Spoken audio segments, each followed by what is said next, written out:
आज़ाद समाज पार्टी के मंडल प्रभारी खुर्शीद मंसूरी जी इस वक्त अपने कार्यालय पर मौजूद हैं और उनके साथ में मुबारकपुर कलड़ी से एहसान अंसारी उर्फ जानू जी, जो ग्राम अध्यक्ष भी हैं पार्टी की तरफ से, यहाँ पर बैठे हुए हैं। तो मंसूरी साहब, एक बार फिर आपका बहुत बहुत स्वागत है, इस्तकबाल है।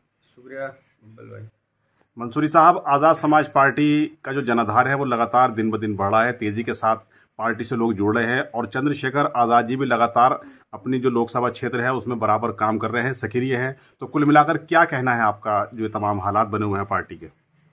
देखिए, मैं जहाँ तक नजीबाद विधानसभा की बात करूँ तो यहाँ कोई अभी तक सही प्रतिनिधि नहीं मिला था हमारे क्षेत्र को।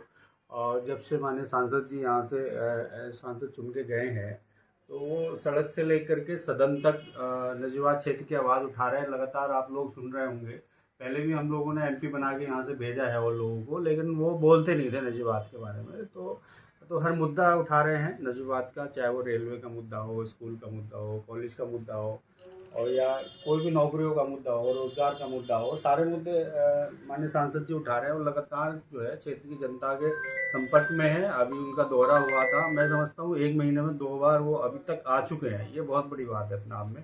पार्टी के राष्ट्रीय अध्यक्ष होने के बाद और पूरे प्रदेश की जिम्मेदारी होने के बाद भी जो है वो लगातार जो है अपने क्षेत्र में जो है जनता से जुड़ाव उनका चल रहा है, समस्याएं सुन रहे हैं, परेशानी जो भी है दूर कर रहे हैं। तो और ऐसा प्रतिनिधि हमें यहाँ मिला है। तो आज़ाद समाज पार्टी का जो ग्राफ है वो भाई चंद्रशेखर आज़ाद जी की नीतियों से लोग प्रभावित होकर के आज़ाद समाज पार्टी की तरफ बढ़ रहे हैं और आज़ाद समाज पार्टी से जुड़ रहे हैं।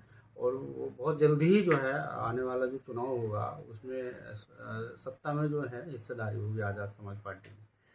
तो जैसे ही हमारे अब एहसान भाई है हमारे कलेड़ी से, ये जुड़े थे पार्टी से, जब से जुड़े हैं तब से पार्टी को बहुत मजबूती देने का काम कर रहे हैं। और भी इनकी टीम है कलेड़ी में, और ये सभी लोगों के साथ मिलकर, जैसे शोएब भाई भी हैं, शारिक भाई भी है, इनके साथ जुड़ के सभी लोग वहाँ पर पार्टी का जनाधार बढ़ा रहे हैं। और ग्राम कलेड़ी में भी अच्छा रेस्पॉन्स है। उसी तरह से हम लोग क्षेत्र का हम दौरा कर रहे हैं, रोज़ कहीं ना कहीं पार्टी की मीटिंगें चल रही है।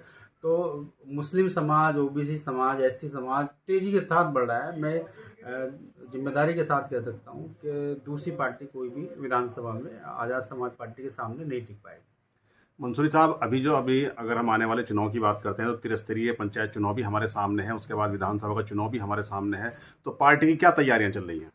पार्टी की तैयारी लगातार चल रही है। हम लोग बूथ कमेटी मजबूत कर रहे हैं और हम लोग सेक्टर कमेटी मजबूत कर रहे हैं। और लगातार जितना संघर्ष जो है हमारी पार्टी कर रही है और जितनी मेहनत आज़ाद समाज पार्टी भीम आर्मी के लोग कर रहे हैं, कोई पार्टी ज़मीन पर नहीं दिखाई दे रही है और खाली हवाई में है। और जो दूसरी पार्टियां हैं वो खाली वोट लेने के लिए आती है, और हमारे लोग जो है ना ज़मीन पे लोग भी समस्याएं सुन करके जो है काम करवाते हैं और उसको समाधान करते हैं समस्याओं का, तब जा करके वो जनता में वोट मांगने के लिए जाते हैं।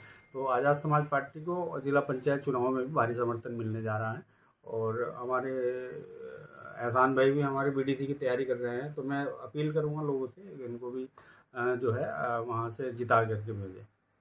मंसूरी साहब, अभी पिछले दिनों आपकी पार्टी की तरफ से भाईचारा सम्मेलन भी हुआ है, लगातार कुछ ना कुछ कार्यक्रम चलते रहते हैं। तो क्या बताएंगे इस बारे में, जो पार्टी आम जनता से जुड़ती जा रही है? देखिए, कल भी हम लोगों की मीटिंग थी, कनकपुर में हम लोग मीटिंग की है हमने, तो वहाँ भी बहुत सारे लोगों ने पार्टी ज्वाइन की है। और फिर हमने रानीकोटा में मीटिंग की है, वहाँ बहुत सारे लोगों ने पार्टी ज्वाइन की है। तो जनाधार लगातार बढ़ रहा है पार्टी का। तो वही पार्टी की नीतियों से प्रभावित होकर के लोग जुड़ रहे हैं। जिस तरह से चंद्रशेखर आज़ाद जी दलित, मुस्लिम, पिछड़ा, ओबीसी सभी की आवाज़ उठा रहे हैं और सभी की लड़ाई लड़ रहे हैं। तो सभी वर्गों के लोग हमारे साथ जुड़ रहे हैं। खुर्शीद मंसूरी साहब, आपने एक बार फिर अपना कीमती वक्त दिया, इसके लिए आपका बहुत बहुत शुक्रिया, बहुत बहुत मेहरबानी। चलिए, थैंक यू आपके चैनल का और आप